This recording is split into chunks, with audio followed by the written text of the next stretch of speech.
Welcome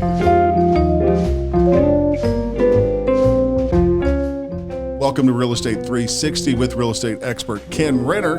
It's been a while since you and I have caught up. It's good to see you. And I'm guessing in the time that's passed, the real estate market, the numbers have changed a little bit. Really? Yeah. How'd you know that? That's a safe bet anyway.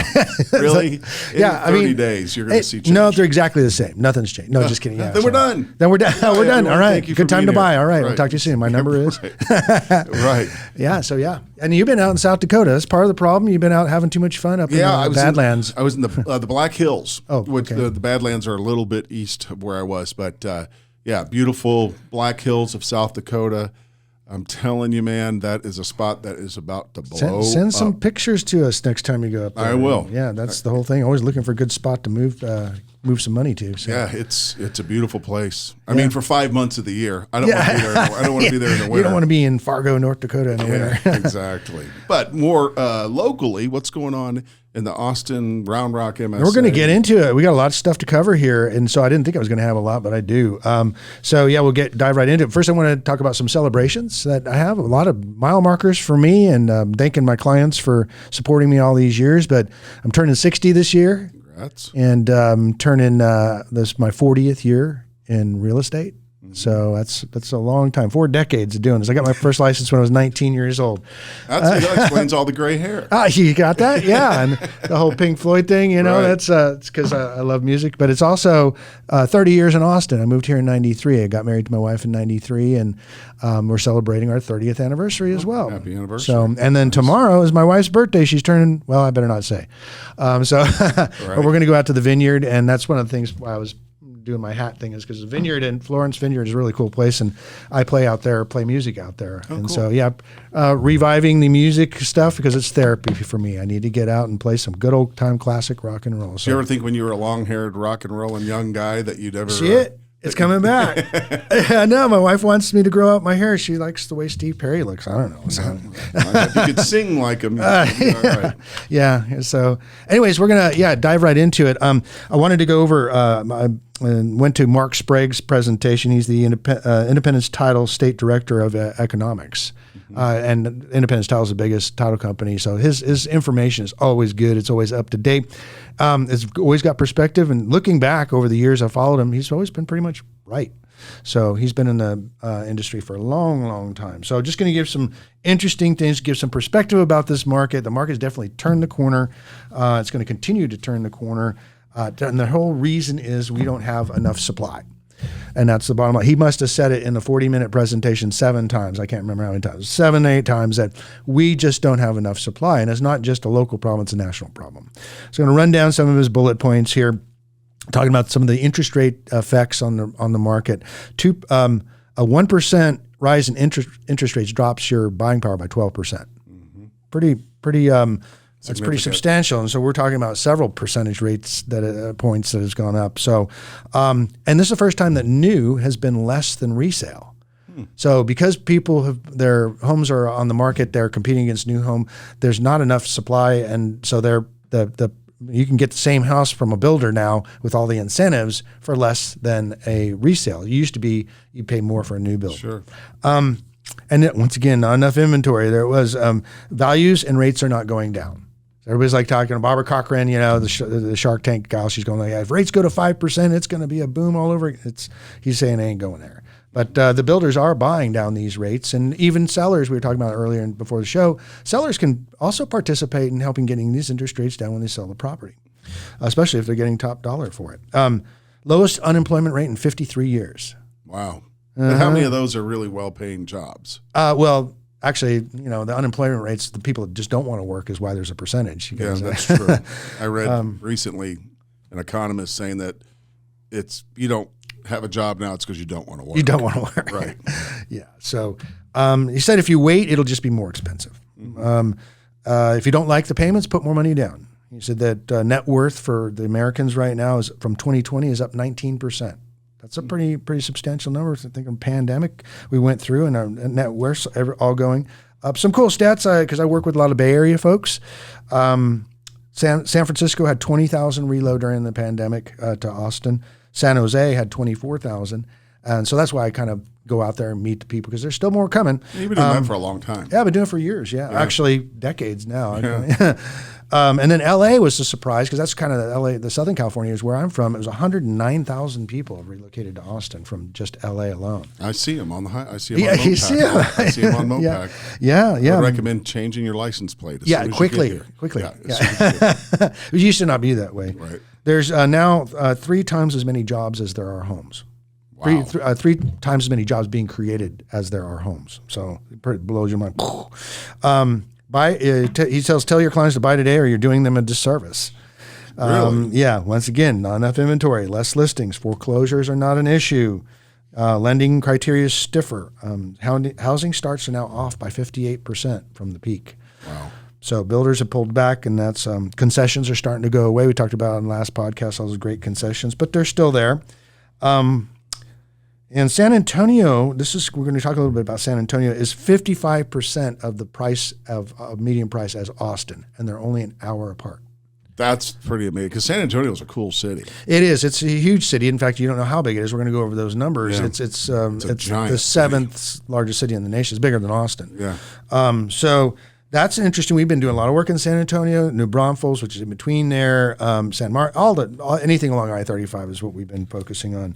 Have you been to New Braunfels lately? I was there a few weeks ago. It's awesome. It's my favorite Central Texas city besides Georgetown. So I went down there with a buddy of mine and just and it's met fun. Else. Yeah, There's it's a cool little town. It's actually not a little town anymore. It's true. 13th fastest growing city in the nation, just past 100,000 people. So, wow. Yeah. God, I remember but that area, we're buying up anything we can. Low tax rate, good schools, low prices. We're buying homes in the 250s, 240s, brand new with 5.25% interest rate from the builder and no closing costs. Plus, they'll pay 2% of. I mean, it's just it's incredible. So we're creating jobs faster than we're creating houses. There is no better time to buy, according to Mr. Sprague. So we're going to dive into the stats now. This will be interesting stats because you and I go back. What now? 3 years is the third year. I think it was this month we started about 3 years ago. Yeah. Another celebration. I know. All right. We're growing old together. Yeah. Well, I just got more gray hair than you do. I don't have any. I'm proud of you. So anyways, for the current median price, and this was April because they're a month behind. It's almost the May stats are coming out in a few days, but we needed to get this information out now. So 466 is the median price. That's in Austin MSA. And down quite a bit. It's down 15% from last year. Yeah. Okay. So that's last year's 548 at this time. That was the peak. June was the peak. Yeah, June of last year was the peak. These are a couple months behind. So we're going to see that there'll be a further. Since June was the peak, and we're starting to come out of it, probably about a 15%. Probably expect for June, somewhere in that, not more than 20% off. But what's interesting is I compared April stats, which is to January stats. So January stats, I've told everybody on the podcast recently that December was the bottom of the market for Austin. Showed the charts and the turnaround. 450 was the January stats, which would reflect November, December sales prices. Mm-hmm. Okay, so now we're at 466. So we've gone the other way. We're up $16,000 in median price in just 4 months. So so I predicted that was happening, and it how much is that is indicative of the time of year, though? I mean, people move more. People don't move much in October, November, December. It was a combination of everything. It was the time of year, the interest rate shock. It was the oversupply of property. It was the not sure, and so we ended up creating a huge pent up demand. And then when the builders came in and made it very attractive again to buy houses, they kind of led the charge, and the resale has to catch up to that. Right. But like he says, resale's actually more. That's because a lot of people are landlord locked. In other words, they're locked into their homes because the interest rate that they have on it is 2.5%, 3%. Right. And if they go out and get a new one, they're going to pay the 6-7%. Yeah. Right. So that's a problem that I don't know how they're going to solve that, because like 60% of the mortgages out there are under 4%. Yeah. So they're not budging. No, why would you? I wouldn't move. I got 2.6 on my house. Right. So we talked about that in the last podcast. Okay, so we're going to go over the population growth and job growth is what creates value, demand. There's no question about it. It's population migration. Where are people moving to? Well, more importantly, where are the jobs moving? So my city where I live right next to Georgetown and Liberty Hill, right on the border. I'm in the Georgetown School District. It's the fastest growing city in the nation for the second year in a row. It's also, Georgetown is on the north side of the Austin Metro in Williamson County. More people move from Travis County to Williamson County than any other county. So it's showing that we are looking at that Georgetown is a pretty darn cool place to be. Yeah, and you know how you can tell a town is really growing like that? Last week at HEB just opened up in a new one. 110,000 square foot down from 120,000 square foot. 120,000. Yeah. Ours opened up in November of last year. That's always a great indicator. 110,000 square foot, and they're only a few miles apart. Yeah. That's a great indicator. Oh yeah, of things. Yeah, and they're nice ones, and because they do all of our work for us. Right, they do all the demographic work for us. Yeah, just like McDonald's does it too. Yeah, yeah. So we got a cool chart here for where all the 15 fastest growing cities in the nation, and these are all right around my neighborhood. Well, not all of them. Georgetown, Texas, number one, 14.4% growth. That's huge. Santa Cruz, California. I was just out in Santa Cruz. We were talking about them. Yeah, I used to go there as a kid. Last week I was out there meeting clients in the Bay Area, and I took a couple days sabbatical up in Santa Cruz Mountains. Yeah. Whoa, it's like going back 30 years, 50 years when you go up in the mountains. Yeah. Then Kyle, South Austin, and then Leander, right next to Liberty Hill and Georgetown. And then Little Elm, that's another one that's in Dallas area. So, but down on the list you can see further, I think it's number 13 is New Braunfels. Go. And so we hit all these areas. This is where we're investing. So. Question for you. As an investor or a buyer, are you better off growing in the fastest growing or the 13th fastest growing?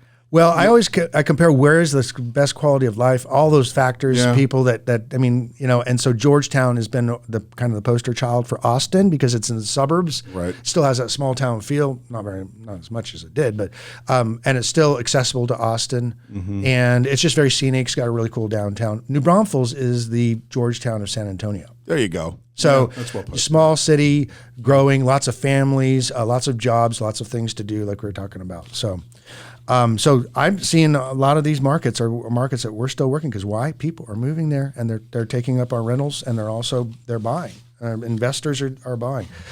Here's little charts. I mean San Antonio is the third largest population increase in the U.S. of big cities. So people don't realize how big San Antonio is, and they're only about an hour apart, the two downtowns, if you don't count traffic. Right. So.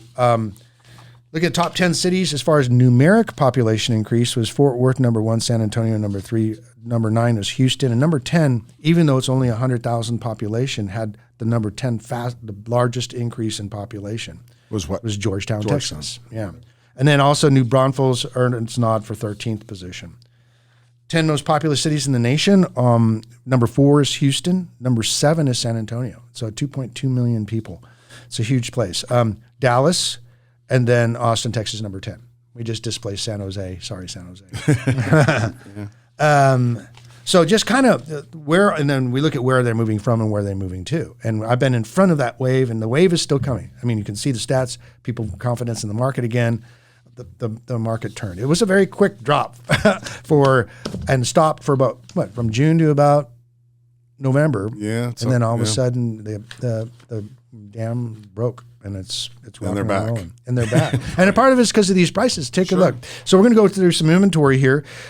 This one I just found yesterday. This is a property in Bastrop, which is near where Del Valley and where Tesla is. It's a very easy commute to Tesla or the airport down south.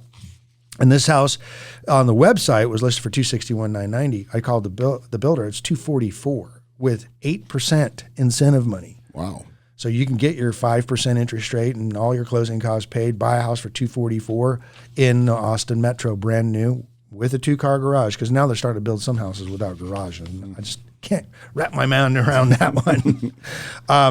And then, of course, I've been really busy, and it's one of the reasons we haven't had our podcast recently, because I've taken 7 listings in the last 2 weeks, 3 weeks. And the first one here is a home I sold in 2005, 2006.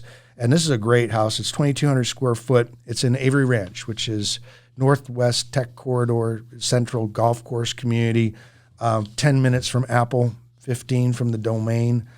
This area has always been popular. I sold over 250 houses in this over the years. Had 17 sales the first day it opened up in 2001, and has never had a recessionary period during its building out period. It had always gone up. But that one rent for about $2,500, $2,700. They're asking $560 for it, and so that's being that location. Like Cupertino. If you're near Apple, the values go way up. Sure. Next one is a really cool house. We just renovated everything on this house, and it was including a new roof, paint, a new driveway, and 702 Bentwood in Terra Vista. It's $399, great price. Comps are about $430, $440, so you have room. He did a lot of work to it. It was built in 2005, so it looks great, and I'd love to show it to some of our investors. That $399 house will rent for about $2,500 a month. Yeah. So, but that's probably gonna be about break even if lucky. But walking in with 10% equity is pretty nice. Everybody always asks about duplexes, and I have a duplex. This is just took it the listing yesterday, and this is in Temple or other submarkets, a medical distribution market, about the same distance north of Austin as New Braunfels is south of Austin. Mm-hmm. And this duplex, I really like it. I wanted to buy this one for myself when I sold it last year. He only owned it for a year. Now he's buying a primary residence in California, so he wants to liquidate this and get his money. But it's a great house, a great duplex, 3-bedroom, 2-bath with a 1-car garage, 5 minutes from the medical center, $1,405 on one side and $1,425 on the other side. That's bringing in $2,830 a month, and he's asking $399 for it. So those numbers work really well. So duplexes, yep, they're in demand, hard to find.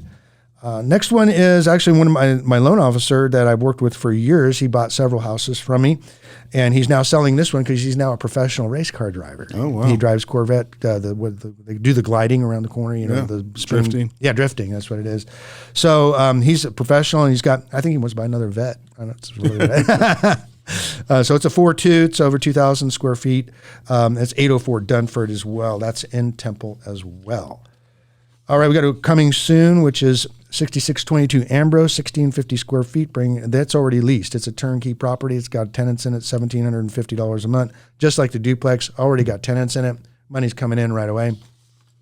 That's a nice property. That's also in Alta Vista in Temple area, right across from where the Dunford property is.